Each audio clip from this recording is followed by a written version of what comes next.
পরশুরামকে call দিয়ে পরশুরামের আসল পরিচয় জানতে পেরে যায় তটিনী অবাক হয়ে যায়। হ্যাঁ বন্ধুরা, এমনটাই দেখতে পাবেন। বিস্তারিত জানতে ভিডিওটিতে লাইক দিয়ে চ্যানেলটি সাবস্ক্রাইব করে দেখতে থাকুন। গল্পের শুরুতে দেখা যাবে তটিনীর দাদা পরশুরামকে বলছে, কি জামাই ক্লায়েন্ট বধ হলো? আর তখন বলে, হ্যাঁ হয়েছে তো। এরপর বলছে, কমিশন কমিশন কত হয়েছে? এরপর বলে, ওই যে 2%। আর তখন বলে, মাত্র 2%? মানে তুমি কি দালালির টাকায় খাও? আর তখনই দেখা যাবে রেগে যায় তটিনী। তটিনী তখন বলছে, ভানু তুমি কিন্তু ইনসাল্ট করছো, আমাদেরকে তুমি ইনসাল্ট করছো।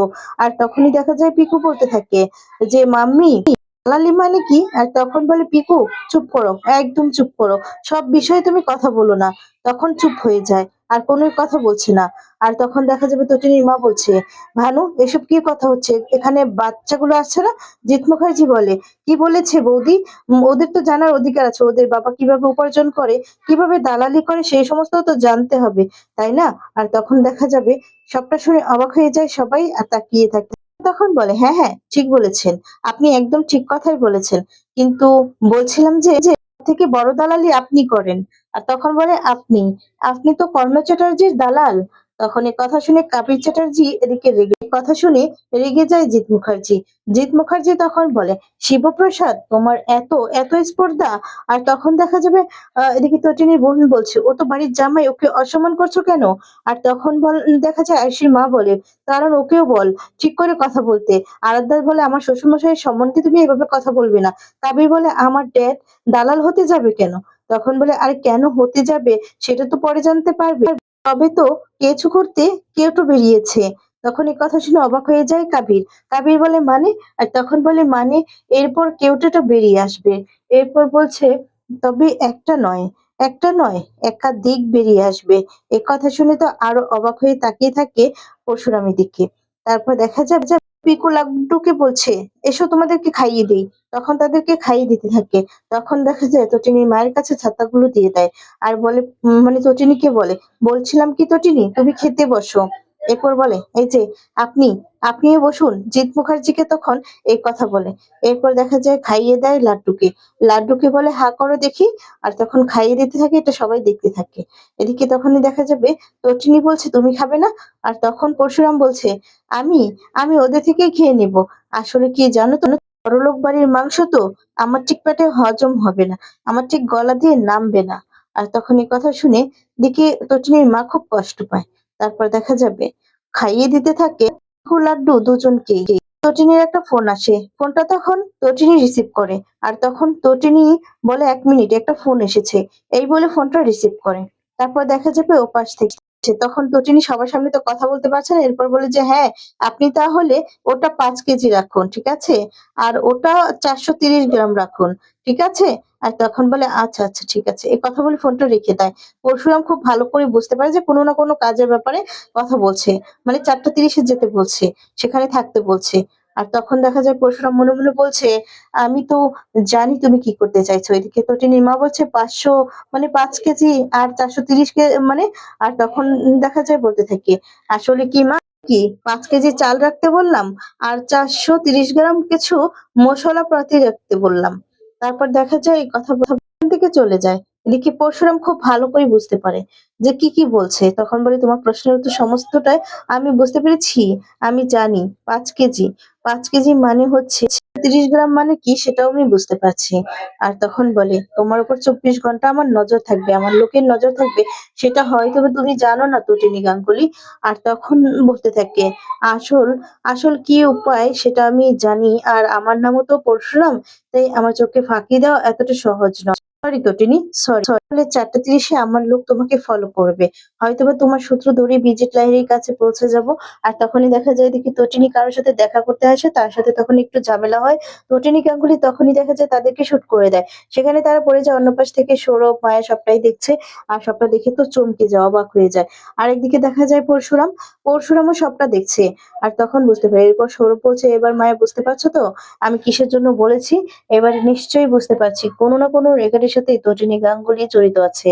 আর তখন সবটাই দেখছে। এরপর তাদেরকে গুলি করে রেখে সেখান থেকে চলে যায়, একদম অটো রিক্সার মধ্যে গিয়ে ওঠে। এদিকে পরশুরাম সবটা দেখে তখন সেখানে পরশুরাম হাজির হয়। এদিকে তটিনী তো চলেই যায়।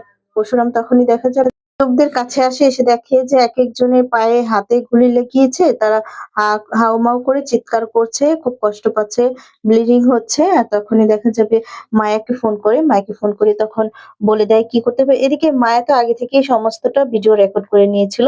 আর তারপর বলছে মায়াকে যে, "তোমরা তাহলে এখানে চলে আসো। আমি দেখছি ব্যাপারটা।" এরপর দেখা যাবে আর মায়া তখনই ফোনটা রেখে দেয়। রেখে দিয়ে সেই লোকদের কাছে পৌঁছে যায়। এদিকে দেখা যাবে তটিনী অটোতে উঠেছে, রিস্কায় করে যাচ্ছে আর তখনই ফোন করেছে পরশুরাম। আর বলে, "কোথায় তুমি?" এরপর বলে যে, "এই তো।"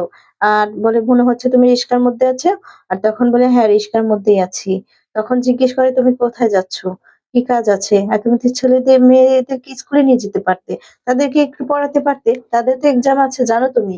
আর তখন বলে, "আচ্ছা তুমিও তো পড়াতে পারতে।" তাই না? তখন বলে, "তটিনী, তুমি এভাবে কথা বলছো কেন?" এরপর বলে, "তুমি কোথায় গিয়েছিলে বলো সত্যি কথা?" তখন বলে, "তুমি কি আমাকে জেরো করছো?" এরপর বলে, "না, না আমি তোমাকে জেরো করছি না। আমি জাস্ট তোমাকে জিজ্ঞেস করছি।" আর কথা বলতে, বলতেই দেখা যাবে একজন লোক রাস্তায় দাঁড়িয়ে থাকে। তাকে তখন তটিনীর হাতে যে পিস্তলটা ছিল যেটা দিয়ে শুট করেছে সেটা তাকে দিয়ে দেয়। আর তখন দিয়ে দিলে এরপর তাকে বুঝিয়ে সবটা দেয়। আর তখন কথাটা অফ রাখলে এদিকে পরশুরাম বলছে, "হ্যালো তটিনী, কথা বলো কি হয়েছে? কথা বলছো না কেন?" তখন বলে, "হ্যাঁ, হ্যাঁ, আমি এই তো এই পাশের মানে একটু মার্কেটে যাবো আরকি।" আর তখন পরশুরাম বলে, "রিফিউজি মার্কেটে?" এরপর বলে, "হ্যাঁ, হ্যাঁ।" তখন বলে, "আমি কি আসবো?" এরপর বলে, "না, না তোমাকে আসতে হবে না। তুমি কেন আসবে? তোমাকে আসতে হবে না। আমি ঠিক পৌঁছে যেতে পারবো বাড়িতে।" তখন বলে, "ও আচ্ছা, আচ্ছা ঠিক আছে।" এই বলে ফোনটা রেখে দেয়। তখনই সেখানে সৌরভ, মায়া আসে আর তখন দেখা যায় সৌরভ বলছে, "আমি বলছিলাম না তটিনী গাঙ্গুলি একটু র‍্যাকেটের সাথে জড়িত আছে।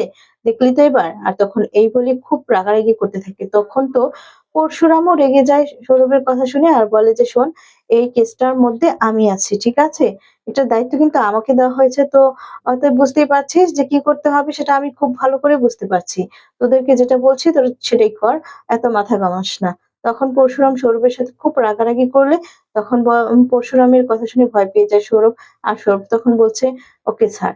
এরপর বলে, "তাদেরকে দেখে যাও।" এরপর দেখা যাবে সেই লোকগুলোকে নিয়ে সেখান থেকে চলে যায়। আর এদিকে পরশুরামও চলে আসে। আর তখন এসে সেই লোকটাকে জিজ্ঞেস করতে থাকে যে, "তটিনী গাঙ্গুলির সাথে কি কথা হচ্ছিল? কেনই বা তাকে গুলি করেছে তাদেরকে?" তখন বলে, "আমি তো মরে যাবো।